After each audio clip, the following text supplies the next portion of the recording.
हाँ जी, देखिए ऐसा है कि सीपी उमर सलामत की जुर्म पेशा अनासर की सरकोबी के लिए सख्त इक़दामात उठाए जाने की हदायत के बाद SHO satellite town police inspector Ansar Shahzad और इनकी टीम की समाज दुश्मन अनासर के खिलाफ बरवक्त बिला इम्तियाज़ और कामयाब इंसदादी कार्रवाइयाँ मुसलसल जारी हैं। सैटेलाइट टाउन पुलिस ने मुख्तलिफ कार्रवाइयों के दौरान पतंग फरोशों, मनशात फरोशों और मुर्गों की लड़ाई पर जुआ खेलने वाले 16 मुलजमान को ड्रामाई अंदाज में गिरफ्तार कर लिया है। इस हवाले से रब्ता करने पर SHO satellite town police inspector Ansar Shahzad ने बताया कि गिरफ्तार मुलजमान के कब्जा से 2 किलो 750 ग्राम चर्स, 1 किलो 200 ग्राम अफ्यून, पिस्टल, गोलियां, दर्जन पतंगे और डोर की गोटे बरामद कर ली गई हैं। जबकि दीगर मुलजमान से लाखों रुपए मालियत के 12 अदद सील मुर्गे, 9 अदद मोबाइल फ़ोन्स और दाव पर लगाई जाने वाली 27,950 रुपये नकदी भी बरामद कर ली गई है। मुलजमान में वकास, ज़ुबैर, आतिफ, ज़ीशान, आमर, वहीद, बलाल, लुकमान, अहमद रज़ा, तनवीर, तालब, कश्फ व दीगर शामिल हैं।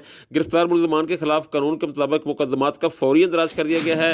दूसरी जानब बेहतरीन कारकर्दगी का मुसलसल मुजाहरा करने पर शहर के अवामी समाजी हलकों ने सैटेलाइट टाउन पुलिस को भरपूर खराज तहसीन पेश किया है। जबकि सीपी उमर सलामत ने भी बेहतरीन कारकर्दगी का मुसलसल मुजाहरा करने पर सैटेलाइट टाउन पुलिस को शाबाश दी है।